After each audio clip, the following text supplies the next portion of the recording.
कि बीना वाली मैया दया रखनी भरपूर मोरी मैया हो।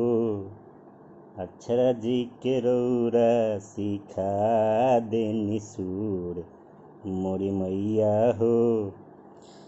तो प्रणाम नमस्कार बा पूरा भोजपुरिया समाज लोग के। वो छोटा सा सवाल बा हमारे साथ, ज़्यादा कुछ ना, कि ये बताएं कि जौन भी सुर लय ताल नृत्य कला ये सब के देवी के हमनी माने हिंदू समाज में आदमी मानेला बीना वाली मैया के सरस्वती माता के देन ह। जेकरा पर माता के देन होगा, जेकरा पर माता के आशीर्वाद बनल बा, उ इंडस्ट्री में उ गावे बजावे में जौन भी क्षेत्र में बा ओकर माता के देन, कुछ गुरु लोग के मेहनत। यही से कहल जाला कि गुरु गोविंद दोऊ खड़े तो काके लागू पाए, बलिहारी गुरु आपने कि गोविंद दियो बताए। तो गुरु के हमेशा स्थान ऊपर आ मैया के आशीर्वाद से वो आगे बढ़ते हैं। लेकिन कुछ लोग बा जे बुझाता है कि पता ना माने हमारा ABCD याद होता है। कुछ दिन पहले रहे कि A B या B के बाद आवेला C, जौन की कुछ लोग हलो कैपिटल वाला C, बड़का वाला C, जरा बुझाला कि ना माता के आशीर्वाद नहीं खे, ठीक बा। हालांकि माता के आशीर्वाद ओहू लोग पर बा, तबे वो लोग आगे जाता है। भगवान करस मैया के आशीर्वाद बनल रहो, सब लोग फले फूले आगे बढ़े। तो हम बतावे के चाहतनी कि केंगा लाइन लिखतनी, केंगा गावतनी, का गावे के बा, समाज में का दिखावे के बा, थोड़ा सा ध्यान रखें। तो ऐसे ही कुछ लाइन बा, ना हम कोनो राइटर हैं ना हम कोनो सिंगर हैं, लेकिन कुछ समय कुछ टाइम ऐसा आवेला जब अंदर से कुछ निकलेला तो ठीक बा। बाकी सब लोग समझदार बा, कुछ कहला के ज़रूरत नहीं है। कि समाज के सब गुरु लोग के करी नमस्कार हो, रौरे सबके कृपा से भइल सपना साकार हो।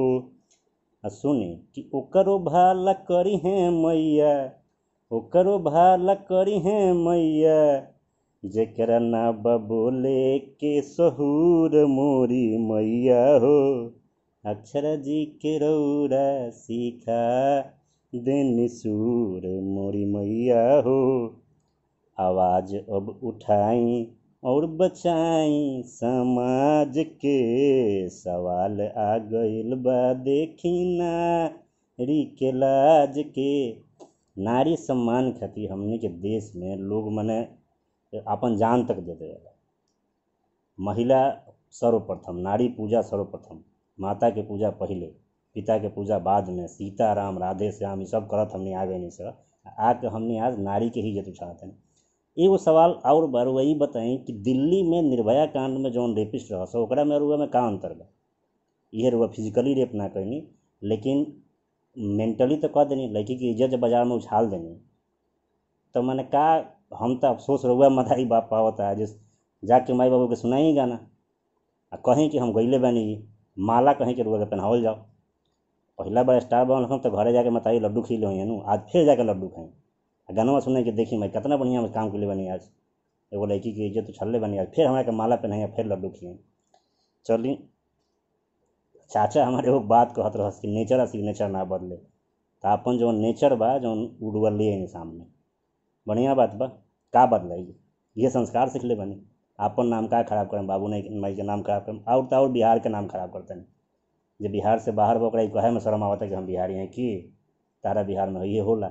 ऐसा लोग बा के स्टार बनी ले बानी, हमनिए स्टार बनी, हमनी के बनावल स्टार हैं, गलती हमनिए में बा। कि जैसन जे करी हैं वैसन, जैसन करी हैं वैसन फल उनका मिली हैं जरूर मोरी मैया हो। अक्षरा जी के रौरा सिखा देनी सूर मोरी मैया हो। कि अब जदि चुप रहब डूब जाई आन हो, संस्कृति आपन बाटे भोजपुरियन के शान हो। समैया कहत बचाई, समैया कहत बचाई, संस्कार भोजपुर मोरी मैया हो। अक्षरा जी के रौरा सिखा देनी सूर मोरी मैया हो। इनको पर कृपा रखनी भरपूर जिन गावत रहा, इनको पर कृपा मैये के बात गावत नहीं, ठीक बा। जह दिन कृपा हट जाई सारा जौन बाजार बा उ ख़त्म हो जाई। ठीक बा।